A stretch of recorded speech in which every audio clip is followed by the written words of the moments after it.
The door to the Silver Creek Mercantile swung open so hard it cracked against the wall, and every head in the place turned toward the man who filled the frame. He was tall, broad-shouldered, dressed in clothes that cost more than most people in Harlan County, Colorado, would see in a year. His dark hair was oiled back under a black hat, and his jaw was set with the particular kind of arrogance that only comes from a man who has never once been told no in his entire life. Emma Hayes did not flinch. She stood behind the counter with her hands flat on the worn oak surface, her dark eyes level and completely, dangerously calm. "Miss Hayes." His voice carried across the store like a stone thrown into still water. "The name is Jasper Keller. My father sent me." The name dropped into the room like a lit stick of dynamite. Dolores Ruiz, who had been sorting fabric bolts near the window, went absolutely still. Old Pete Harmon, nursing his third cup of coffee at the corner table, set the cup down without a sound. Everyone knew the name Keller. Everyone knew what it meant. Emma did not look away. "I know who you are," she said quietly. "I also know why you came. You want to buy me out." He stepped inside, letting the door fall shut behind him, and he crossed the floor with the slow, measuring pace of a man taking stock of territory he intended to acquire. He picked up a glass jar from the nearest shelf, examined it, set it back down as though it were worthless, and Emma watched every movement with the kind of focus that only comes from 2 years of watching your back.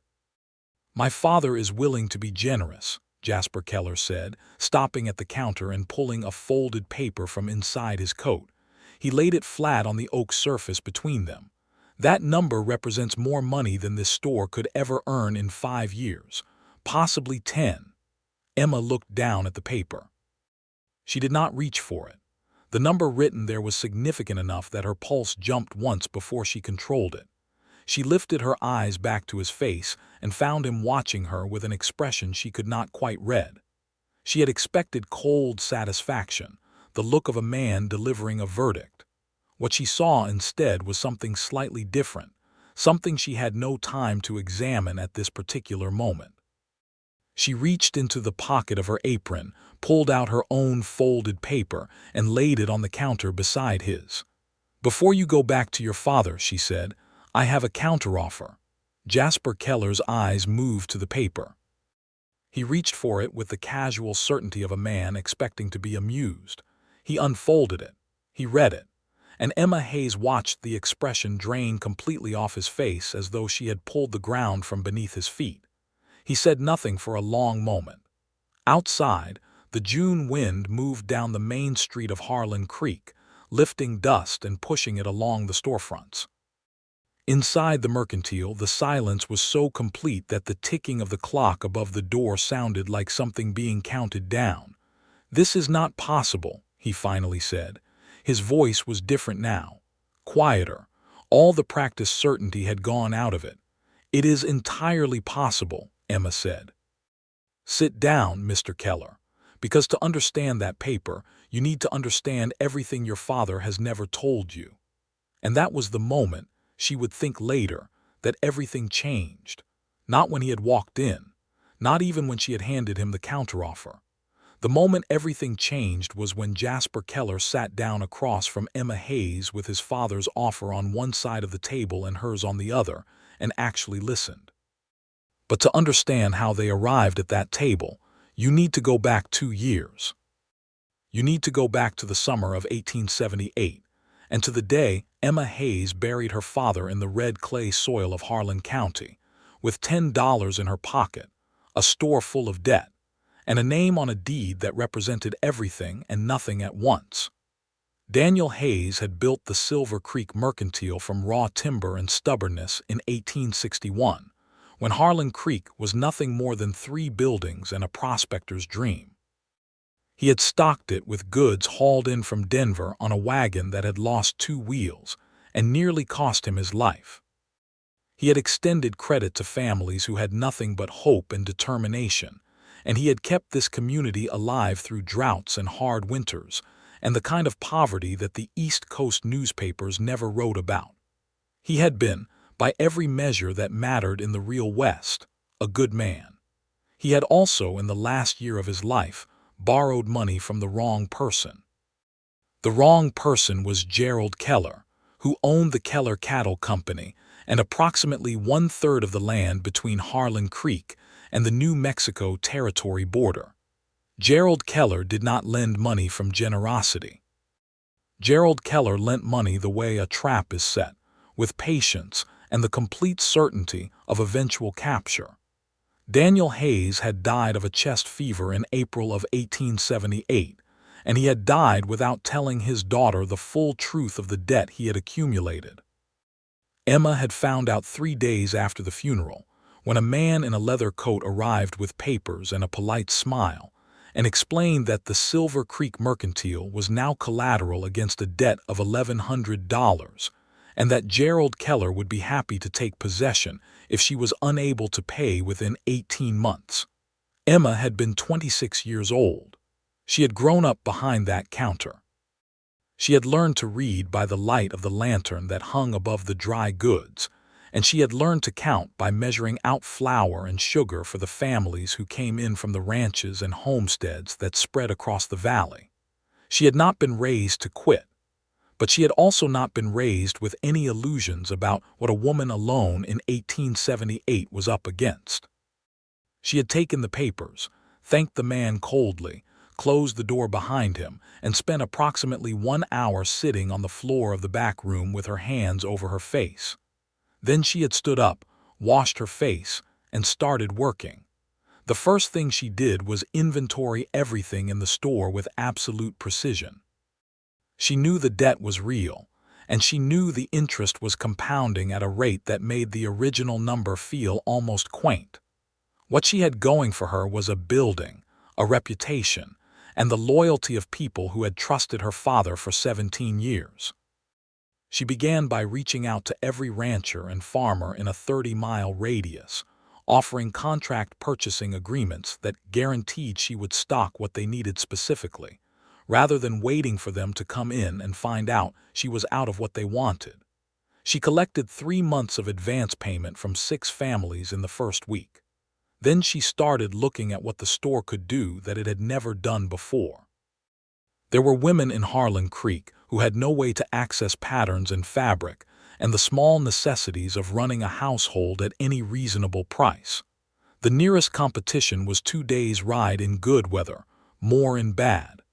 Emma began ordering specifically for them. She began tracking what each household needed on a seasonal basis and having it ready before they had to ask. She offered to read and write letters for families where neither the husband nor wife had that skill, for a small fee that nobody felt humiliated paying, because Emma framed it simply as a service the store provided, the way a mill provides grinding. She hired Dolores Ruiz, whose husband had been killed in a land dispute the previous year and who had 3 children and no income. Dolores had grown up speaking both English and Spanish fluently, and this opened the store to the significant Mexican community in the southern part of the county, who had always found the mercantile slightly unwelcoming. It was not a charitable act on Emma's part, or rather, it was not only a charitable act. It was good business driven by real respect, and the result was that within 6 months, Silver Creek Mercantile was doing 30% more trade than it had under her father. Still the debt loomed. Still the interest climbed. And still Gerald Keller watched from his great stone house on the ridge above town and waited. Emma had never met Gerald Keller in person. She had seen him once at a distance, at the 4th of July gathering the summer before her father died, a heavy man with silver hair and eyes the color of cold river water, surrounded by men who were paid to make him seem larger than he already was. She had heard stories about him her whole life.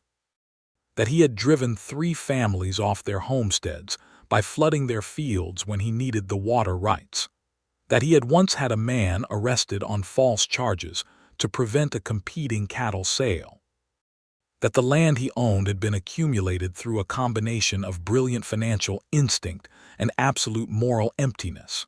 She had also heard, more recently, about his son. Jasper Keller was 29 years old, had been educated at a college in Boston, and had returned to Colorado 2 years ago to depending on who you asked, either help his father expand the business or to be kept close enough that the old man could control him. The two accounts did not necessarily contradict each other. People said Jasper was smart. People said Jasper was different from his father. People said a lot of things in Harlan Creek, and Emma had learned early that most people said things without knowing much of anything. She had not given Jasper Keller much thought until the morning she found the letter on the counter of the store. It had been slipped under the door sometime during the night, a crisp white envelope with the Keller Cattle Company seal pressed into the wax. She had opened it over her morning coffee and read Gerald Keller's formal request to purchase the Silver Creek Mercantile for a sum that was generous by any standard, and that, she noticed immediately, was significantly larger than the outstanding debt she owed him.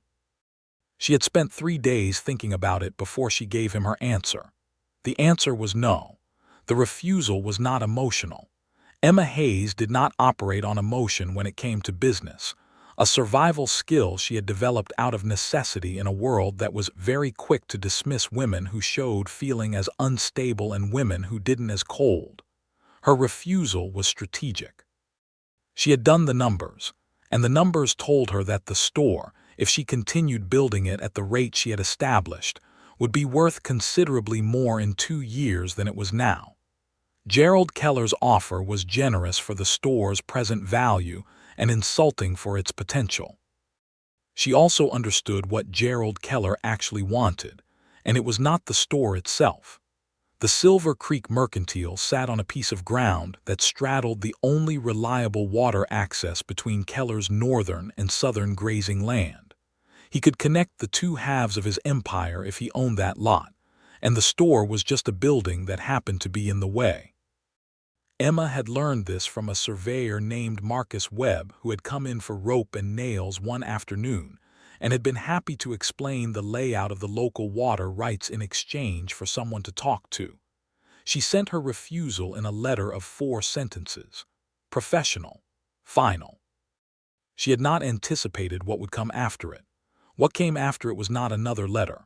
What came after it, 2 weeks later on a Tuesday morning in June of 1880, was the man himself, not Gerald Keller, his son.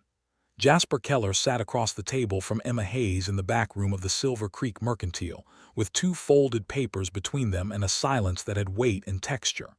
The room was small and practical: a desk, 2 chairs, shelves of ledgers and account books. Emma had a coffee pot on the small iron stove in the corner, and without asking she poured 2 cups and set one in front of him. It was a deliberate move. It made the conversation equal, 2 people at a table, not a buyer and a seller, not a Keller and a Hayes. He looked at her counteroffer again. His jaw was tight, and she could see him working through it, the implications unfurling one by one as the numbers connected to each other. He was smarter than she had expected. She had expected the arrogant certainty to continue, the assumption that any obstacle could be solved by increasing the offer.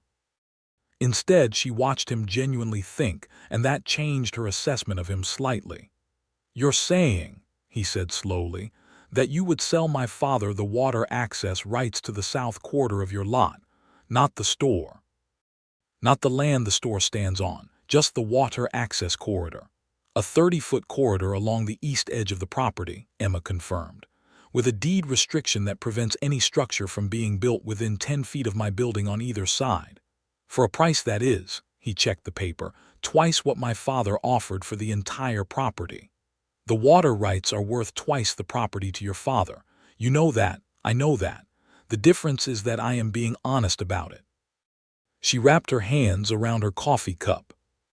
"Your father's offer was structured to make me feel grateful for getting fair value for the whole store when what he actually needs is a fraction of my lot." Jasper Keller looked up from the paper. He studied her face for a moment with an expression that she still could not entirely read, and she held his gaze and let him look. She had nothing to hide. Her position was completely transparent, which was itself a kind of armor. "My father will not accept this," he said. But the tone of it was not dismissive. It was something closer to careful. "That is his choice," Emma said, but you came here to buy me out completely. My counteroffer gives your family exactly what it needs from this property, while allowing me to continue operating the business I have built. No one gets everything. Everyone gets what actually matters to them. You make it sound simple. It is simple. The complicated part is that your father does not only want the water access. He wants this store gone because my father built it and your father hated him, and some men cannot separate business from an old grudge. The silence that followed that statement was different from the one before it. Jasper Keller set the paper down. He leaned back in the chair and looked at her with something she could only describe as stripped down, the performed certainty gone, something more real and more complicated in its place. You knew my father hated yours, he said. It was not a question.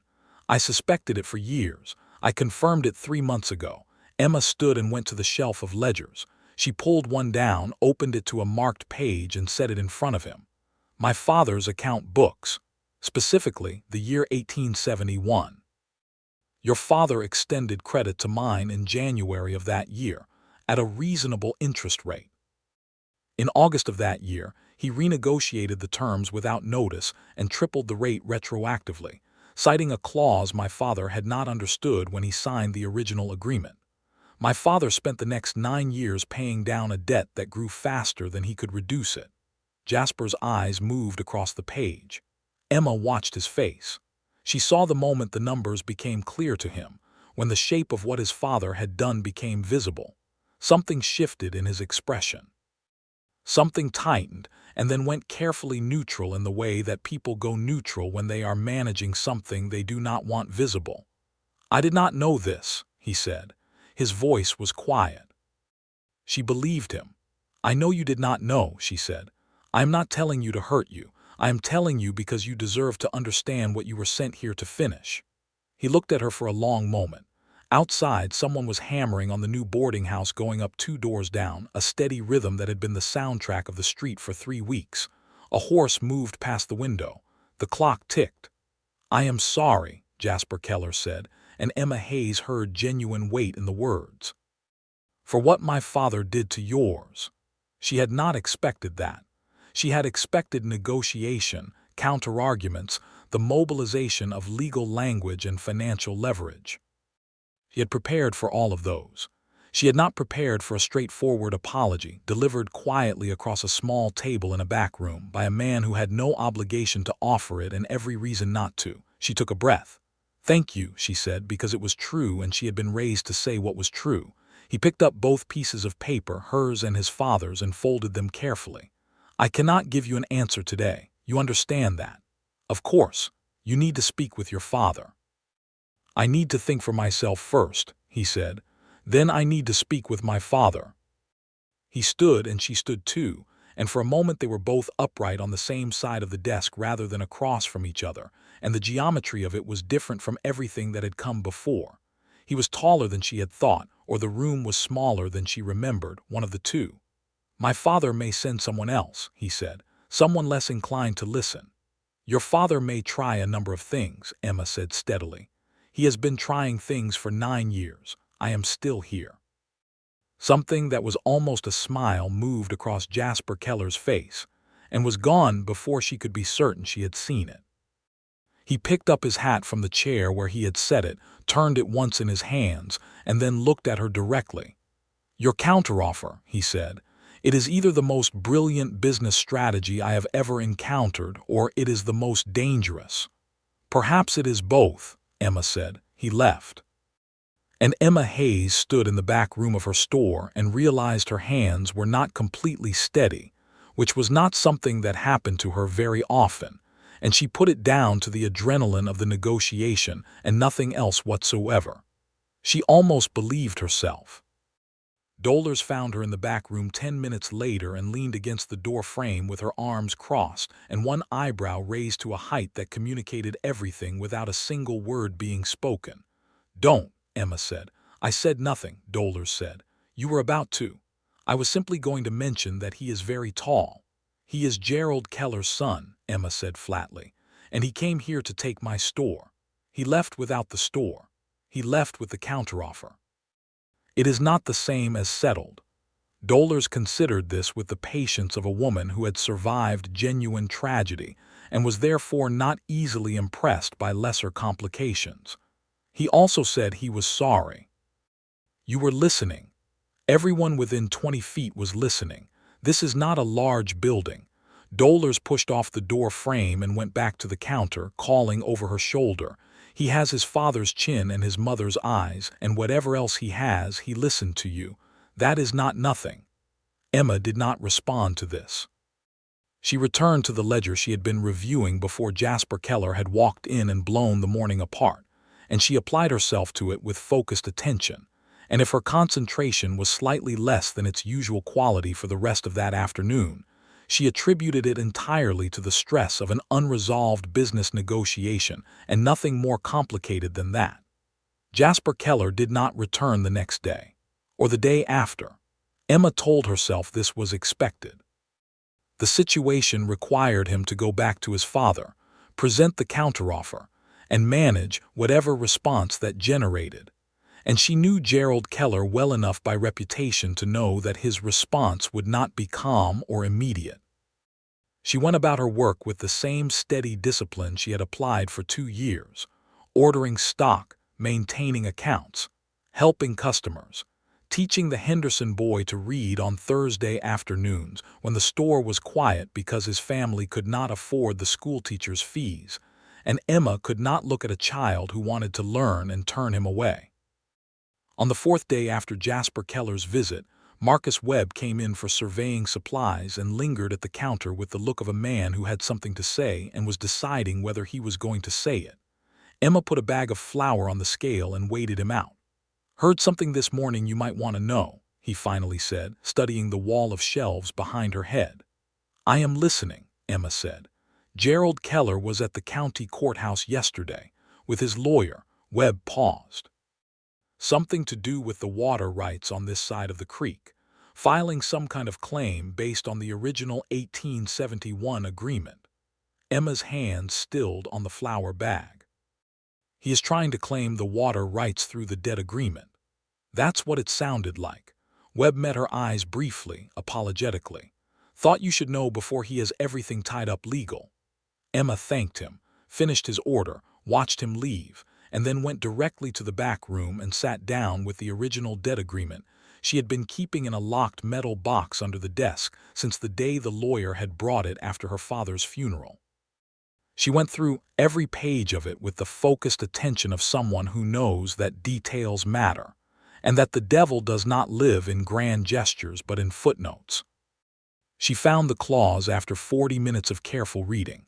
It was in the 3rd addendum, written in language so dry and technical that her father would have read it twice without understanding what it actually authorized.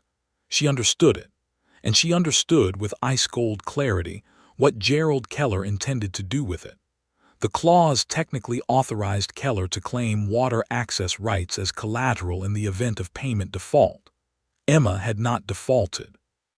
She was current on every payment down to the last dollar because she had made sure of it.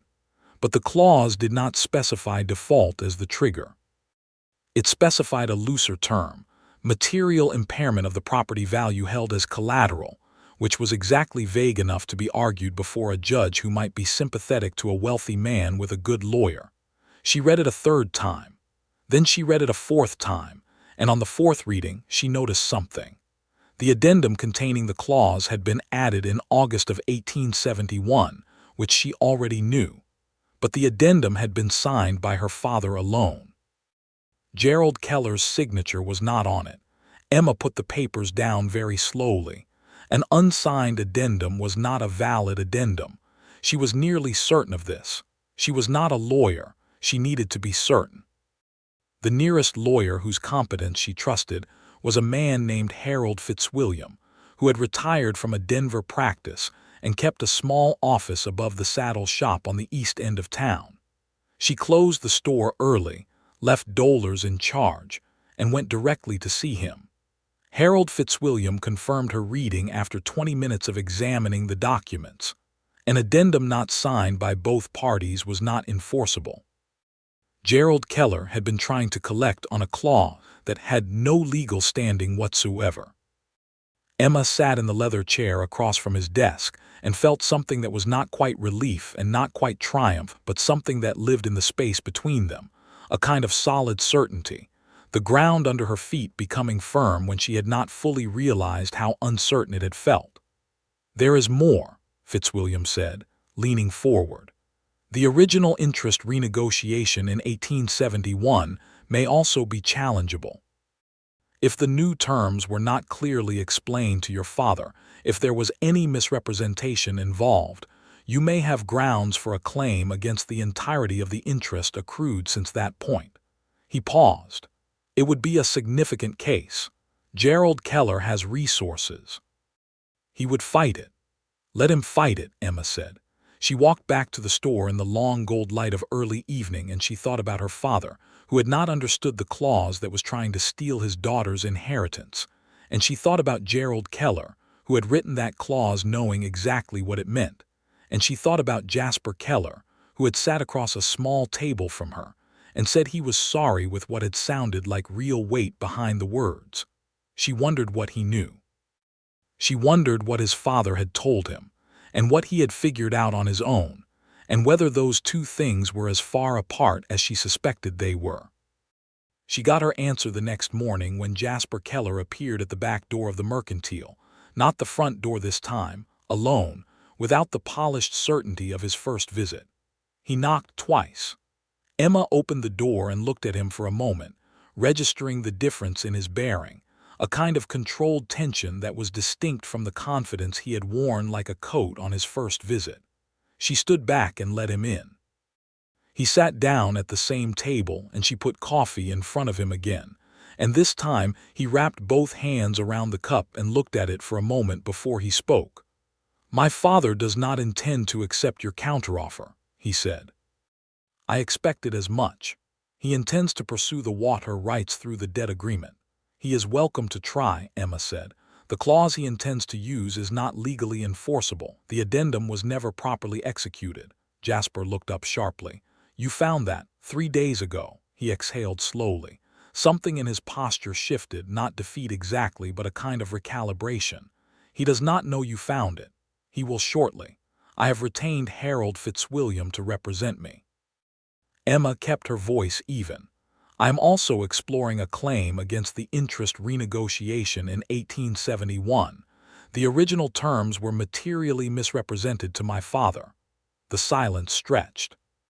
Outside, the morning was coming alive. Wagons on the street, voices, the rhythmic complaint of a cartwheel that needed grease. Normal sounds of a town doing its daily work, indifferent to the thing being decided in this small back room. "I came to tell you something," Jasper said. His voice was careful, each word placed deliberately. "My father has a document, a letter actually. It was written by your father in 1876, and it contains statements that, taken out of context, could be read as your father acknowledging the validity of the 1871 addendum." Emma went very still. "Taken out of context." "The full letter, read completely, makes clear that your father was asking for clarification about a clause he did not understand. He was not confirming it, but my father intends to present only selected portions to the court, and the selected portions could be read to support his position." Jasper's jaw was tight. "I found this out this morning.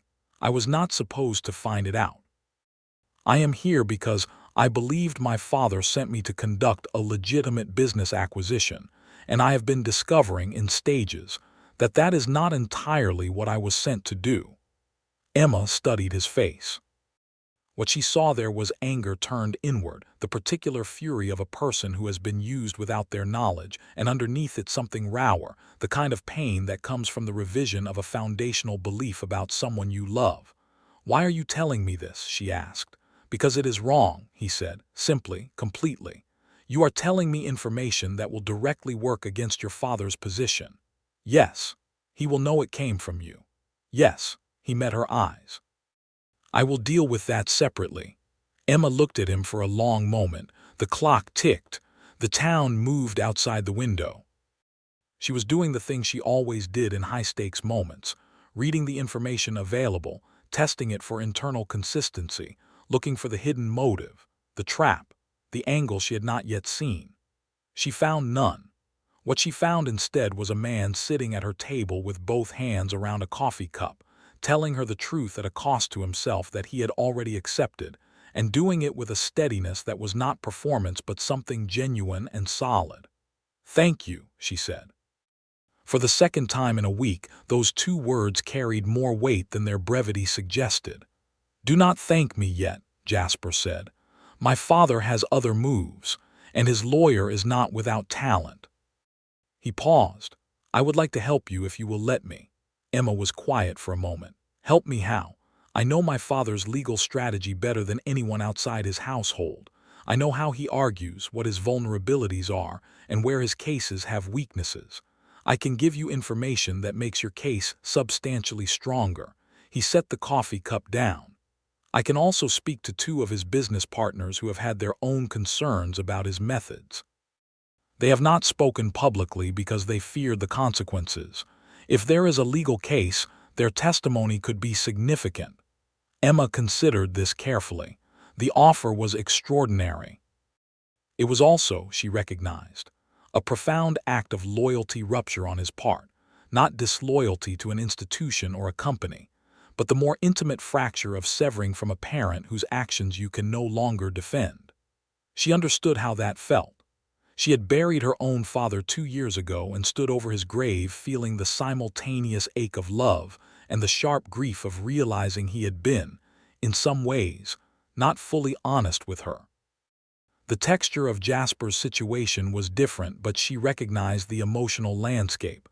"I accept," she said, "but I want to be clear about the terms." He almost smiled. "Of course you do. You help me defend this property and build my legal case. In exchange, I will not pursue the full interest claim against your father's estate unless he continues to move against me. If he backs away from the water rights claim and the debt terms are renegotiated to their original legitimate rate, I am willing to settle what is genuinely owed and close the account. You are offering him a way out. I am offering him a way to stop. That is different from a way out. He owes for what he did. But I would rather have this finished than have it right if I cannot have both." Jasper was quiet for a moment. "And if he does not take the offer, then I take it to court and I win," Emma said. He looked at her across the table, and there was something in his expression that she would only much later find the right word for, which was admiration, the kind that is free of condescension, the kind that sees clearly and responds honestly to what it sees. "All right," he said. "Where do you want to start?" They started that morning and they worked through the afternoon. Jasper had a precise, organized mind that had been trained in both law and finance, and he could identify exactly which elements of his father's strategy were legally solid and which were constructed on the kind of wishful legal interpretation that falls apart under scrutiny. Emma had the complete financial records, the letters, and 2 years of methodical documentation of every payment she had made. Together they built an argument that was, by the time the sun was angling low through the back room window, essentially watertight. Dolers brought them food at noon, set it on the desk without a word, looked once between the two of them, and went back to the counter with the quiet discretion of someone who understands that some things need to be allowed to develop on their own. At one point in the afternoon, Emma reached across the desk to indicate a line in a document and her hand brushed Jasper's on the page. A brief accidental contact that lasted less than a second and that neither of them commented on, and that Emma put firmly out of her mind and back in the category of irrelevant. She was less successful with this than she would have liked. They worked for 6 days like that.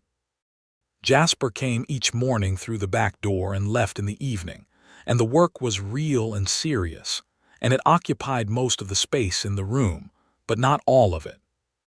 In the margins of the work, in the quiet moments when one of them was reading and the other was thinking, something else was building with the patient inexorability of a river rising after rain.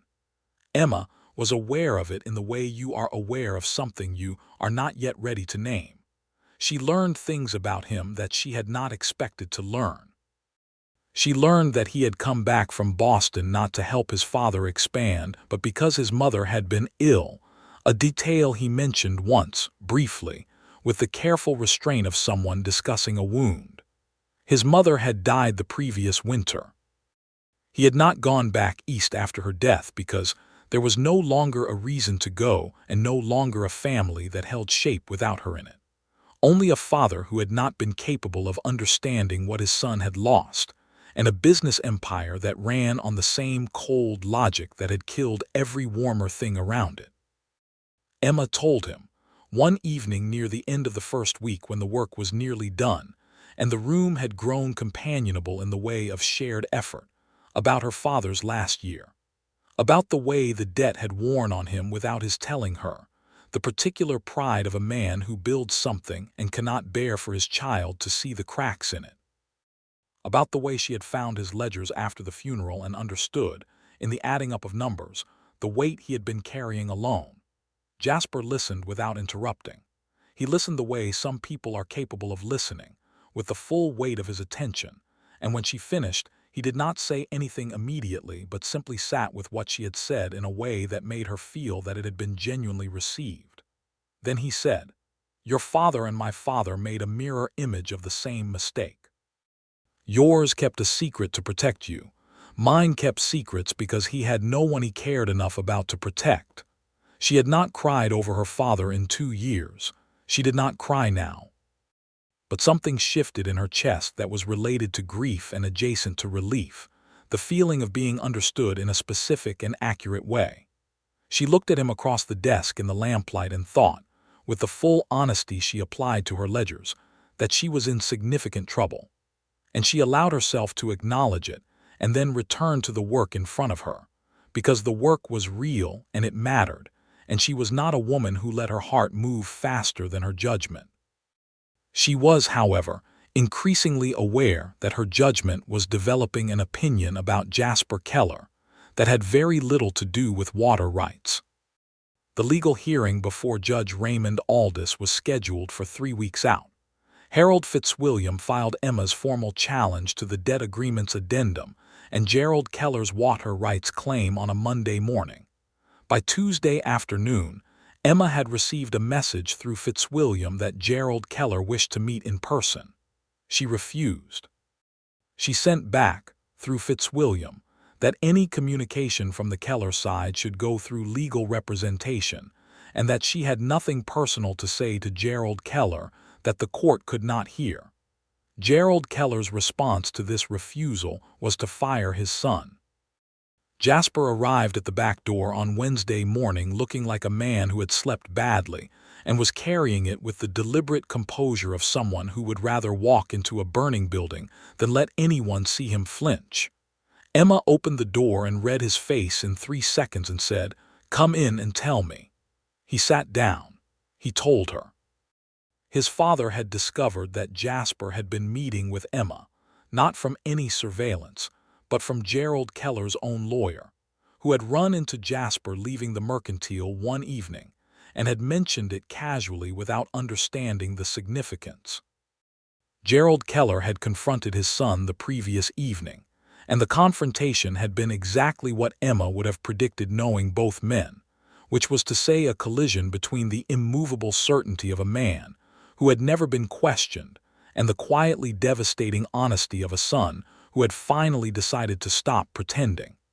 Jasper had been told not to return to the Keller house or the Keller business. He had left with the clothes on his back, the money in his pocket, and the knowledge that he had made the right choice. He was staying at the one hotel in Harlan Creek. He had $32.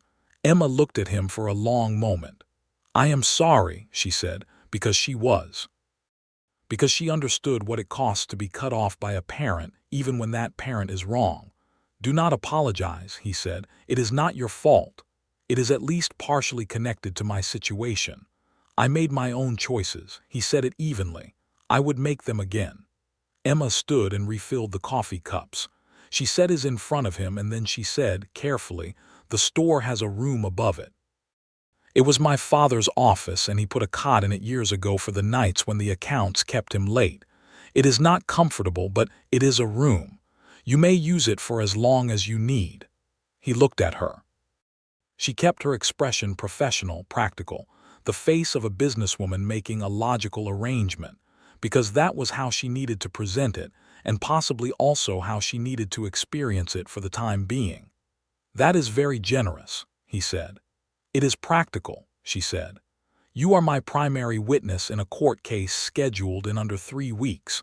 I need you available and not distracted by financial difficulty."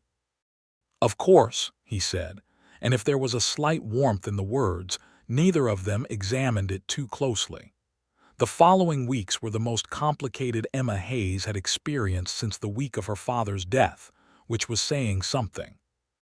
The legal case moved forward with a combination of precision and anxiety that made the days both very long and very short. Jasper worked with her, and with Fitzwilliam, providing testimony about internal conversations he had witnessed in the Keller household that directly contradicted the legal position Gerald Keller's lawyer was building. The 2 business partners he had mentioned, a man named Theodore Crane and a rancher named William Sorensen, agreed to provide statements after Jasper met with them privately. They had been afraid of Gerald Keller for years. The knowledge that someone from inside his own circle was willing to stand publicly against him shifted their calculation enough to move them. Gerald Keller responded to all of this by intensifying his legal pressure and by beginning a quiet campaign in town to characterize Jasper as unstable, a disappointment, a son who had turned against his family out of pique. Emma heard these stories through dolers, who heard them from customers, and she did not comment on them publicly, but she also did not allow them to go entirely unchallenged. "When the widow Mrs.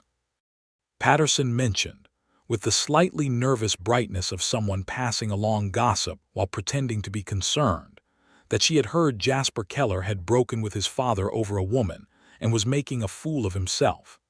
Emma looked at her pleasantly and said that Jasper Keller had provided legal testimony about financial practices that had harmed multiple people in this community, and that seemed to her less like foolishness and more like character. Mrs. Patterson had nothing to say to that, which was satisfying. Between the legal work and the running of the store, and the management of the thing building between herself and Jasper that neither of them had yet addressed with words, Emma was not sleeping particularly well. She lay awake in the small room behind the store that had been hers since childhood, and examined her feelings with the same methodical attention she gave to her accounts. The findings were not ambiguous. She had come to trust him in a way she did not trust easily. She had come to look forward to seeing him in the way that makes the hours before a person arrives feel longer than they are.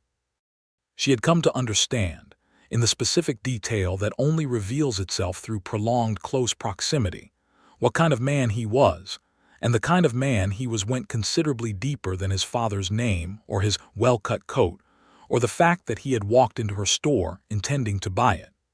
He was principled. He was honest in the specific way of people who have thought carefully about what honesty actually requires rather than just paying it lip service. He was funny, quietly and without announcement, with a dry precision that caught her off guard and made her laugh genuinely, which was its own kind of intimacy. He was kind in small and unperformed ways, helping Pete Harmon carry a heavy order to his wagon without being asked, spending 20 minutes patiently answering a young homesteader's questions about the local water table when the man came into the store confused and overwhelmed. And he looked at her, sometimes, in a way that made the back of her neck warm and her hands lose their characteristic steadiness. And she was a pragmatic, practical woman who ran a successful business alone in 1880, and she was, apparently, not immune to being looked at in a particular way by a particular person. The hearing before Judge Aldis took place on a Thursday morning in late July, in the county courthouse that smelled of old wood and lamp oil and the weight of decisions made over decades. Emma sat beside Harold Fitzwilliam at the plaintiff's table in her best dress, which was dark blue cotton with small white buttons up the front, practical and clean, and exactly the right choice for looking both serious and trustworthy. Jasper sat in the first row of the gallery behind her, and she did not look back at him, but she was aware of his presence with a precision that had nothing to do with legal strategy. Gerald Keller sat at the other table with his lawyer, a well-dressed man named Albright from Denver, and Gerald Keller looked at his son once across the room and then did not look at him again. Jasper sat very still and looked forward, and Emma did not have to see his face to know what that deliberate stillness was covering. The hearing was 2 hours. Fitzwilliam was excellent. He presented the unsigned addendum with quiet, devastating efficiency, walking the judge through exactly why it had no legal standing and what its attempted deployment revealed about the original debt structure. He introduced the testimony from Crane and Sorensen, which established a pattern of predatory lending practices that had, on at least 2 other occasions, been used by Gerald Keller to acquire property from people who did not understand what they had signed. Albright was good. He pushed hard on the interpretation of several clauses and called into question the credibility of the witnesses from Keller's former business circle. But the unsigned addendum was a fact, and facts have a quality that good lawyering cannot entirely overcome when the judge is honest and paying attention. Judge Aldis was both. His ruling, delivered at the end of the hearing with the efficiency of a man who has been doing this long enough to know what he thinks before the final argument is finished, was complete. The water rights claim was dismissed. The debt agreement's addendum was declared void. The original interest rate of the 1861 agreement was to be applied retroactively, and the overpayments already made by Emma and her father were to be applied against the remaining principal, which left a balance that was less than $200 and entirely manageable. Gerald Keller's lawyer immediately requested an appeal. Fitzwilliam, with mild pleasantness, suggested that additional proceedings might result in a broader investigation into the lending practices, at which point Albright had a quiet conversation with his client, and the request for appeal was withdrawn. It was over.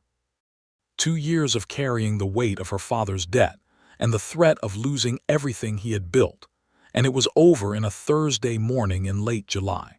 And Emma Hayes sat at the plaintiff's table after the gallery had begun to empty and put both hands flat on the table and breathed.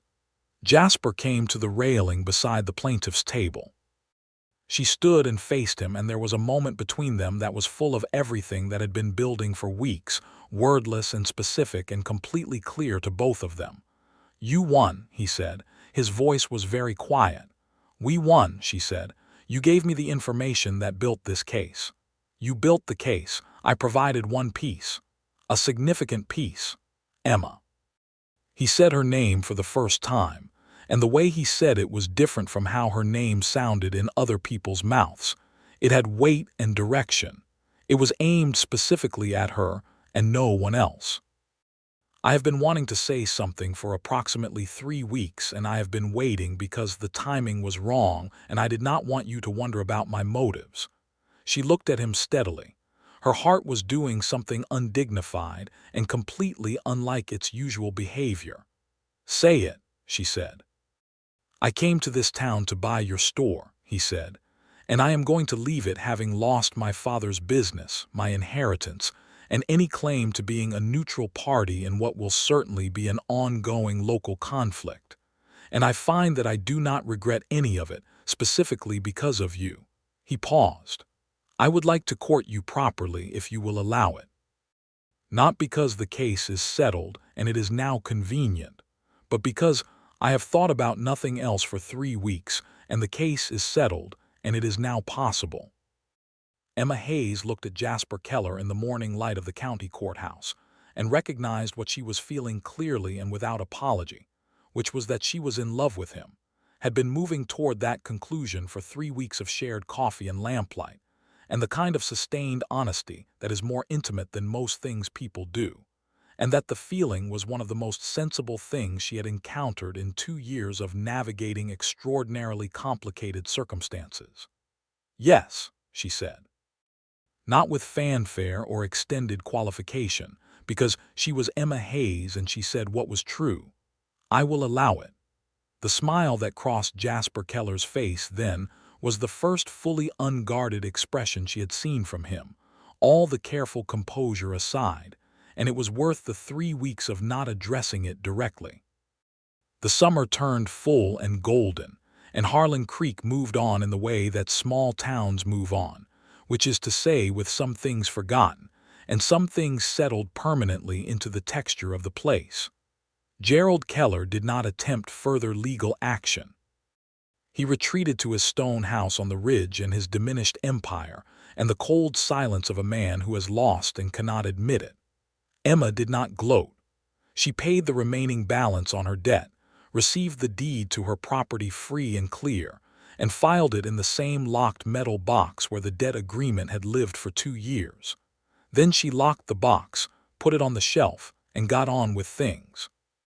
Jasper found work with Harold Fitzwilliam, who had been carrying a larger case load than one retired Denver lawyer could comfortably manage, and who had been impressed enough by Jasper's legal knowledge and judgment to offer him a position reading law in his office, which in 1880 was a reasonable path toward qualification. Jasper accepted, moved out of the room above the store into a small but decent room at the boarding house on 3rd Street, and began the business of building a life in Harlan Creek that was entirely his own. The courtship he conducted was exactly what Emma had expected from him, which was to say that it was thoughtful and genuine and not in any way performative.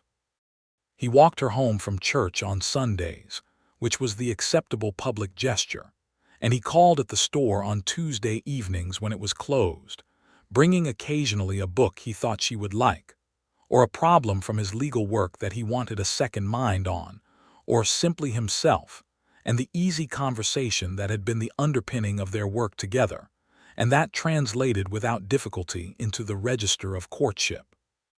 He was respectful of her independence in a way that she had not quite expected, but recognized immediately as the thing she needed.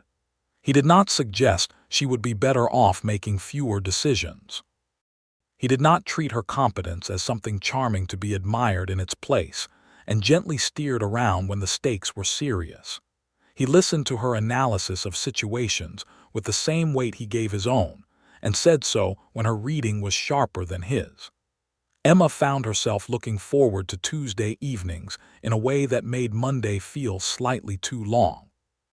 In September, sitting on the bench outside the store in the cooling evening after the late light had turned the dust of Main Street to copper, Jasper reached over and took her hand. It was the first time he had done so outside the context of a handshake or the accidental brush of fingers over a document. Emma looked down at their hands and then up at him, and he was watching her with that particular expression that she had learned meant he was allowing himself to be fully visible, not performing steadiness or composure, just present. She turned her hand in his and laced their fingers together, and they sat that way as the last light left the sky and the stars came up over the mountains in the west. "I want to ask you something," he said. "I want to hear it," she said. "When this is more settled, when I have proper standing and an income that qualifies as stable, I intend to ask you formally whether you would consider marrying me." He kept his eyes on the sky as he said it, which was the only sign of vulnerability. "I am telling you now so that you have time to think about it without the pressure of a direct question, and also because I believe you prefer to make decisions with full information available." Emma was quiet for a moment. The mountains were dark shapes against a deep blue sky. A nightbird called somewhere down by the creek. "That is extremely you," she said finally. He glanced at her and there was that smile again, the real one, the unguarded one. "Is it too much?" "No," she said. "It is exactly right." She pressed her fingers tighter into his. "I appreciate full information. And my preliminary assessment, subject to revision if circumstances change, is that my answer would be yes." He laughed, a full and genuine sound that she had rarely heard from him, and that did something very specific to her chest. "Preliminary assessment subject to revision," he repeated. "You are extraordinary." "I am a businesswoman," she said. "We assess." "You are," he agreed, and the warmth in his voice when he said it was not in any way professional. The autumn came on with the particular beauty of the Colorado high country, the aspens going gold on the slopes above town, the air sharpening into the clean cold that preceded winter. Emma's business continued to grow. She had repaid the debt in full and now owned her property outright, and the store's expanded reach into the Mexican community in the south of the county had opened further possibilities. She began corresponding with a merchant in Santa Fe about a regular supply arrangement for goods that the Southern families specifically needed, and currently had to order through intermediaries at inflated prices.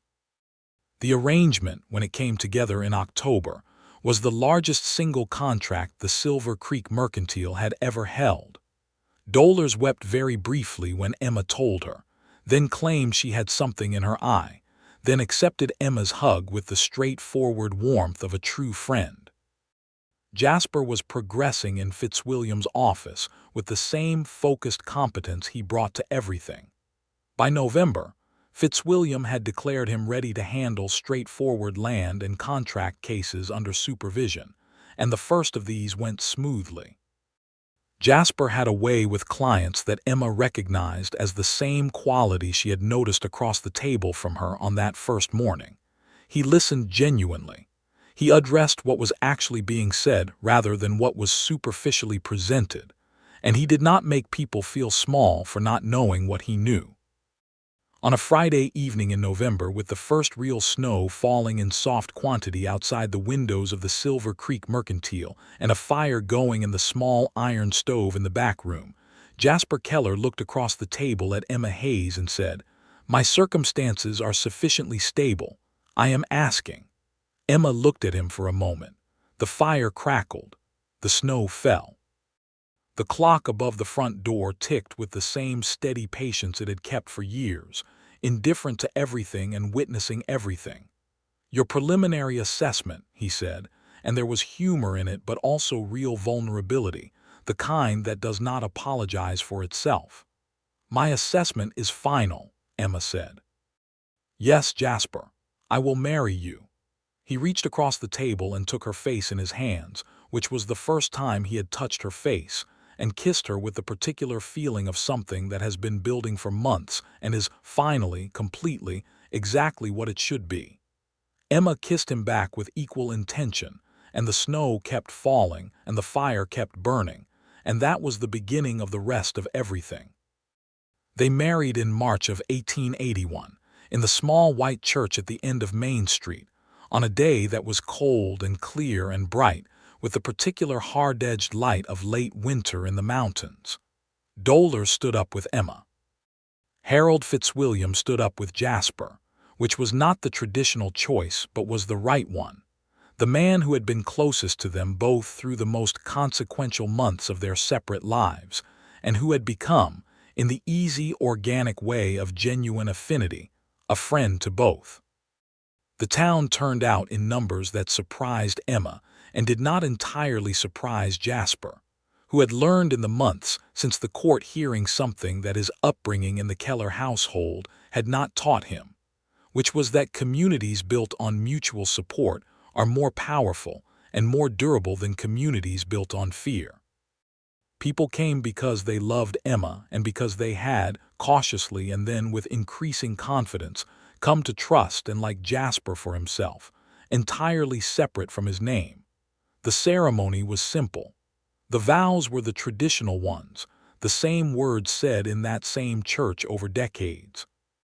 But when Jasper said them, looking at Emma directly with the full weight of his attention and the absolute absence of performance, they sounded like exactly what they were, a promise from a specific person to another specific person, completely meant.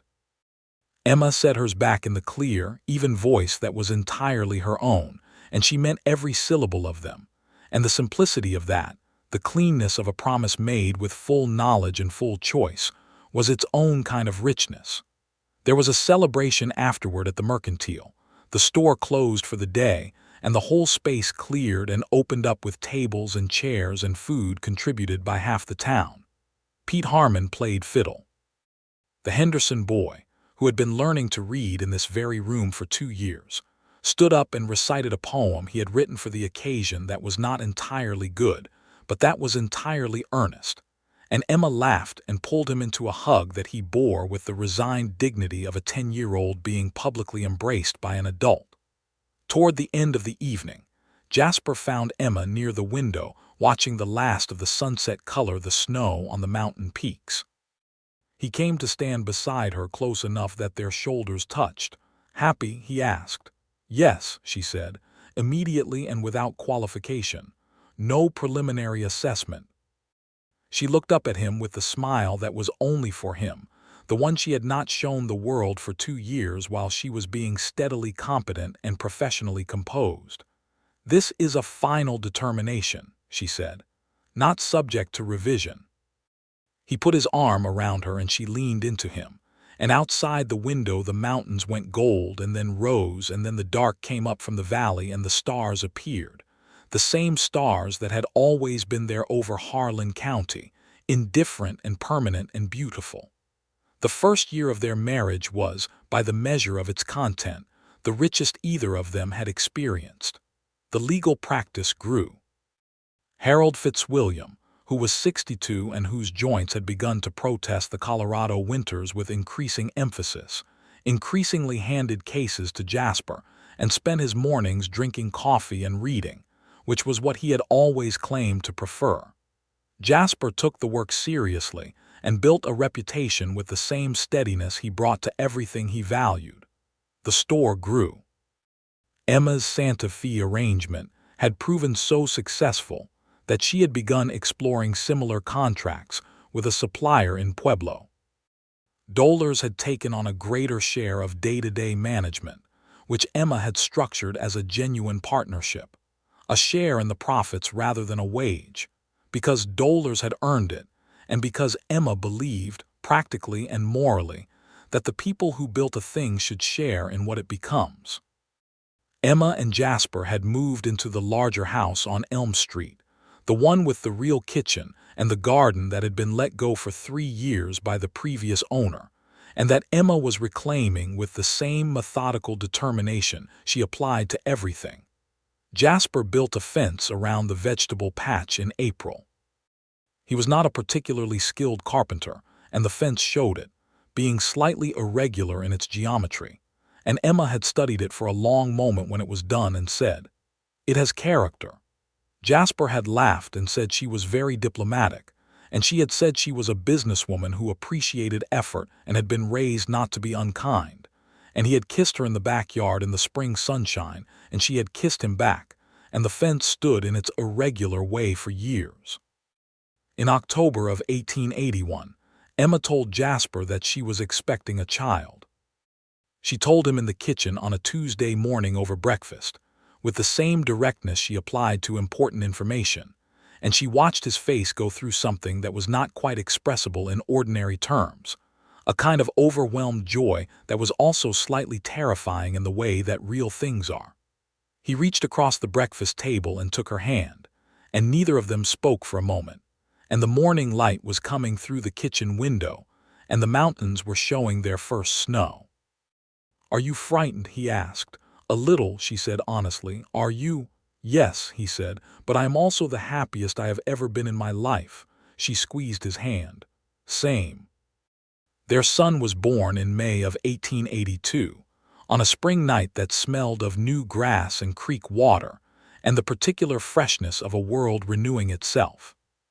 He was healthy and loud and insistent about both of these things, and Jasper stood in the doorway of the bedroom holding him with the careful, wondering attention of a person encountering something entirely new, and Emma watched from the bed with the exhausted, specific satisfaction of a woman who has accomplished the most demanding thing she has ever done, and is still absolutely certain it was worth it.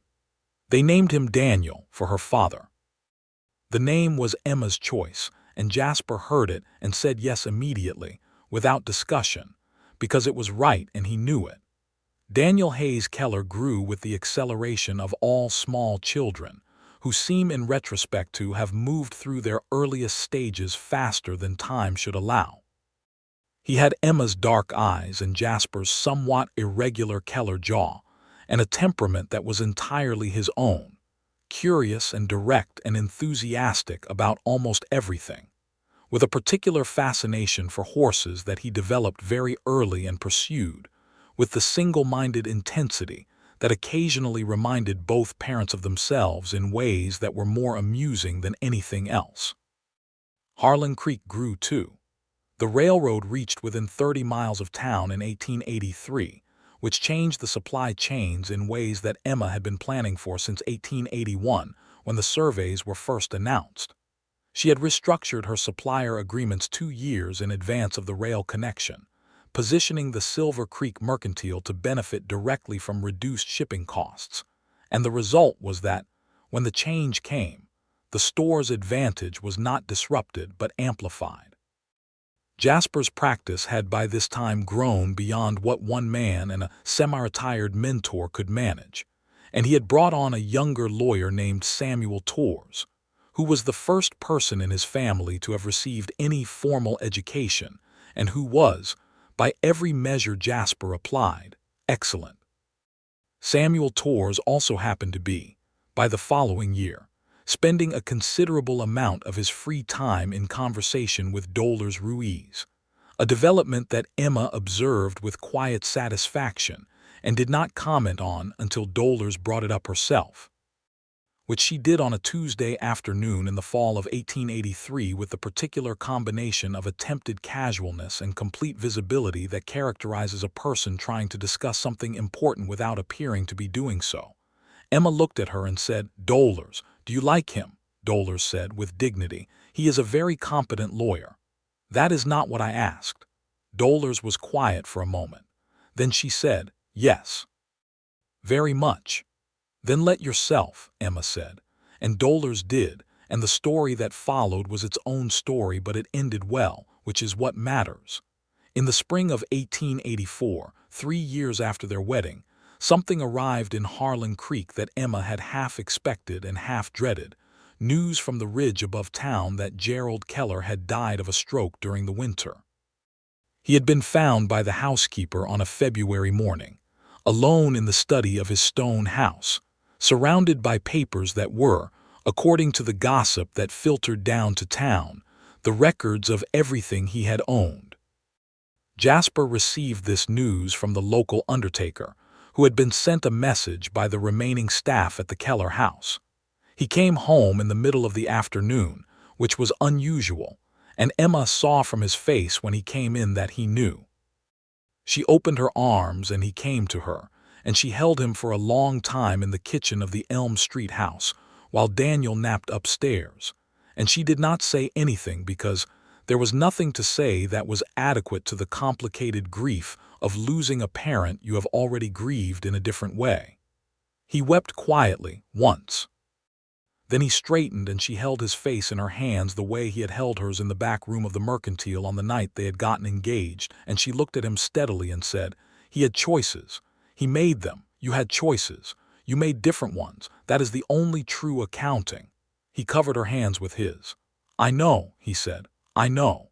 The Keller estate, in the absence of any other family, passed to Jasper by default. The legal process took most of the summer and required Jasper to recuse himself from handling his own case, which Fitzwilliam managed instead.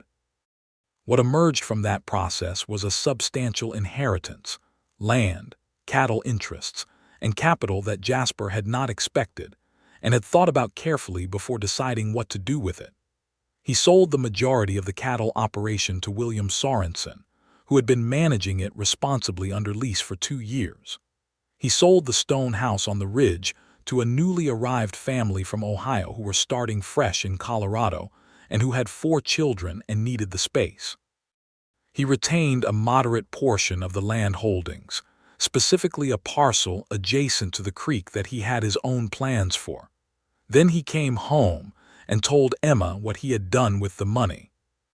He had established a fund, administered through Fitzwilliam's practice, that would provide legal representation to families in Harlan County who could not afford it, specifically in cases involving land, water rights, and debt agreements, the categories of injustice he had watched his father weaponize and that continued to affect the most vulnerable members of the community. Emma listened to all of this without interrupting. When he finished, she said, "The amount you put in," he told her. She was quiet for a moment. "That is nearly everything liquid. Yes, we have the store and the practice and the land parcel. Yes." She looked at him. He looked back at her. She said, "It is the right thing to do." "I know you would say that," he said. "Is that why you did not consult me first?" "No, I consulted you last because I knew what you would say and I needed to be certain I was doing it because it was right, not because you would approve of it." She studied his face for a moment. The late afternoon light was in the kitchen. Upstairs, Daniel had woken from his nap and was making the particular sounds of a 2-year-old conducting private negotiations with a toy horse. "You are," she said, "an extremely good man, Jasper Keller." He put his arms around her. "I have good guidance," he said into her hair. "You had it in you already," she said. "I just did not get in the way of it." The parcel of land by the creek turned out to be exactly what Jasper had thought when he retained it. It had good water access, level ground, and enough space for a proper building. And what he built on it over the following 2 years, in partnership with the local carpenter and a stonemason from Pueblo, was a proper courthouse annex and community hall, the first structure in Harlan County, built specifically for public legal and civic use, rather than converted from a saloon or a warehouse. Harold Fitzwilliam, who did not normally make public speeches, stood up at the opening in the autumn of 1886 and said that he had been practicing law for 35 years and had never had a better partner or seen a better outcome. And he was looking at Jasper when he said it, and his voice was the voice of a man who means what he says.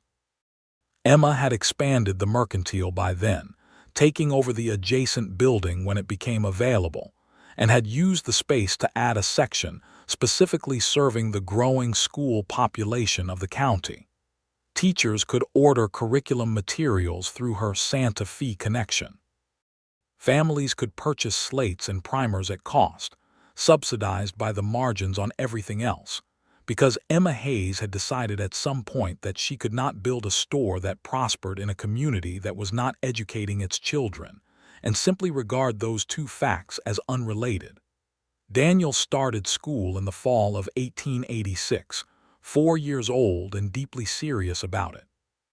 He came home the first day and told Emma with great precision what he had learned, his father's quality for organized reporting already visible in miniature. Emma sat across the kitchen table from him and listened with the full weight of her attention, which was the thing he most resembled in his mother, that capacity to make the person in front of you feel completely heard. Jasper, watching from the doorway, thought that this was the most important thing Emma had taught him by example, not the business acumen or the legal precision or the courage that had defined her handling of 2 years of threat and pressure, but this, the ability to receive another person fully, to let their experience be real in your presence without reducing it or rushing past it. It was the quality he had recognized in the back room on the first day he sat across from her, and it was the quality he tried to bring to his own work with clients, and it was the quality he saw now reliably in his son. He came into the kitchen and sat down beside Emma, and she glanced at him and then back at Daniel, who was now explaining with great detail the correct way to hold a pencil. The kitchen was warm. The last of the evening light was moving through the window.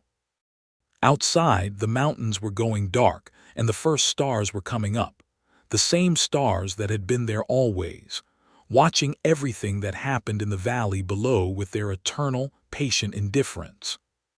In the spring of 1887, Emma told Jasper over breakfast that they were expecting another child. His face did the same thing it had done the first time, that overwhelmed and slightly terrified joy, and she laughed at him with complete affection. "You would think," she said, "that the second time you would be slightly less dramatic about it." "I maintain the same position," he said, enormously happy and entirely overwhelmed. That is a consistent position. I am a consistent person. She reached across and touched his face, a gesture that had become their private language of affection, direct and simple and entirely theirs. He covered her hand with his. The second baby was a girl, born in November of 1887, on a night when the snow was falling in the soft and generous way of early winter, and the whole valley was quiet under it. Emma named her Clara, for no family reason, but simply because it was the name that had always seemed to her to carry its own kind of light. Clara Hayes Keller arrived in the world with enormous dark eyes and an immediate, considered assessment of everything around her that made both parents, separately, say, "Oh no, she is exactly like you," and then look at each other and discover they had said the same thing about different people. Daniel took the news of a sister with 5-year-old dignity and asked 3 practical questions. Could she ride horses? When would she be able to talk? And did she have to sleep in his room? The answers were eventually, and no, and he accepted these with the equanimity of a child who has been raised to receive information and process it. Harlan Creek in the late 1880s was a different place from the raw, precarious settlement that Daniel Hayes had driven into with a wagon load of goods 27 years earlier. It had proper streets and a real school and the courthouse annex on the creek. It had a church that had been rebuilt in proper stone, and a doctor who had trained in Philadelphia, and had chosen the West because he found the East too comfortable. It had the Silver Creek Mercantile, which had been the commercial and in some ways social center of the community for 3 decades, and it had the legal practice on the square that bore the name Fitzwilliam and Keller over the door, and that was known, throughout the county and into the neighboring counties, as the place you went when someone was trying to take something from you that was rightfully yours. Emma walked the main street of Harlan Creek on a morning in the early summer of 1889 with Clara on her hip and Daniel walking beside her with his father's measured pace, and she looked at the town that her father had served, and that she had fought to remain part of and that had become, in the decades since she had stood over his grave with $10 in her pocket, hers in a way that went deeper than the deed in the metal box. She thought about Gerald Keller, who had tried to take it. She thought about the day Jasper had walked through her door with his father's offer and his father's certainty, and the thing underneath both of them that she had seen from the beginning, which was a man being used in a story he did not yet understand. She thought about the counteroffer, the plain sheet of paper she had laid on the oak counter beside Gerald Keller's document, and how Jasper had read it and gone completely still, and how that silence had been the beginning of the rest of everything. She thought, turning toward the store with her daughter on her hip and her son beside her, that she was grateful for the trap. Not for the dark intentions behind it, not for the years of pressure and legal threat, not for the way it had worn her father down or the burden it had placed on her, but for the peculiar fact that the mechanism built to take everything from her had instead delivered the one person she had never expected to find, and that this, like most things that matter, could not have been planned or predicted or arrived at by any other path. Jasper was coming out of the office door as she came along the square, and he saw her and stopped.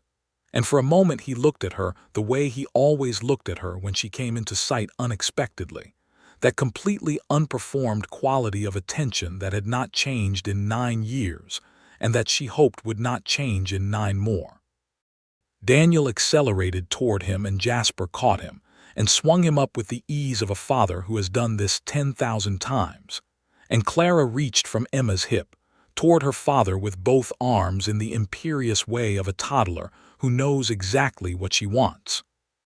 Emma passed Clara to Jasper and he held both children for a moment, one on each arm, and looked at Emma over their heads. "Good morning," he said. "Good morning," she said back. "How are the accounts?" "Excellent. How is the store?" "Excellent." She stepped close to him and looked up at him. "How are you?" He smiled. The real one. The unguarded one that she had first seen in the county courthouse on the morning the judge ruled in her favor and that she had been the recipient of every day since. "I'm the happiest I have ever been in my life," he said. Again, still.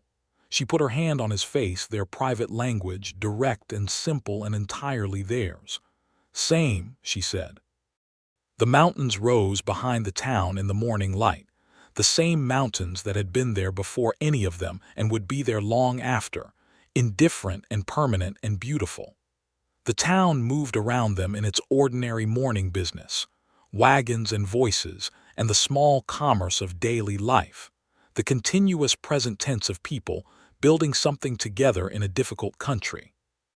Inside the Silver Creek Mercantile, the clock above the door ticked with its patient and indifferent precision, counting out time that no longer carried the weight of debt or the shadow of a dark past or the threat of a trap set with careful malice.